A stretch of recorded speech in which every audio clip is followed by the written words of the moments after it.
You've been drinking coffee your entire adult life. Now you've decided to quit. At first, you breathe a sigh of relief, realizing that you are no longer reliant on the drug that is coffee. But this feeling doesn't last long. Your hands start to shake. You get a splitting headache. When you wake up on your first day without drinking coffee, you will feel groggy. But those nasty symptoms are just about to begin. As you walk into the kitchen and sit down to drink a glass of orange juice instead of your regular cup of coffee, you notice your hands are shaking. Actually, you might feel every part of your body begin to jitter. As you try to make it through your first workday without coffee, you'll find that you are less productive. This is because your brain is not being filled with dopamine like normal, and there's a buildup of adenosine, a hormone that makes you drowsy.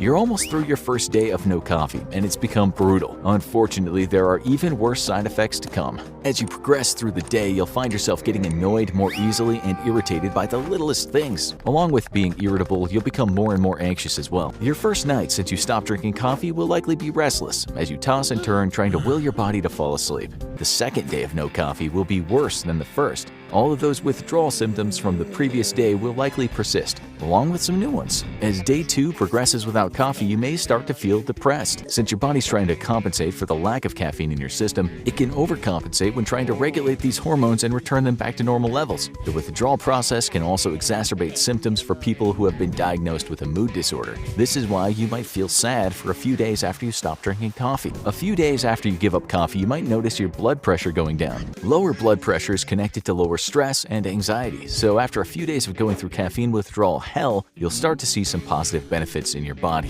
The caffeine in coffee can cause an increase in blood pressure. Constantly having high blood pressure can be detrimental to your health. It has even been linked to an increased chance of heart attack or stroke. Less than a week after quitting coffee, your body will begin to adjust to the reduced amount of adrenaline and caffeine in the body. This will cause your blood pressure to decrease to more sustainable levels. A week or so after you stop drinking coffee, the withdrawal symptoms should be almost completely gone, or at least much more manageable. If they're not, it could mean you were drinking way too much coffee. Once you start feeling better, you might find yourself smiling more, which is a good thing because a week or two after you stop drinking coffee, your teeth will start to gain back some of their original color. Coffee is acidic, which means it can stain or damage your teeth. Coffee also contains tannins, which can cause the color from different foods and drinks to stick to the teeth and stain them even more. In the next week or two, your teeth might even be noticeably brighter. After weeks of fine-tuning, your body chemistry is almost completely back to normal. Without the side effects of caffeine withdrawal, you'll get a good night's sleep practically every night.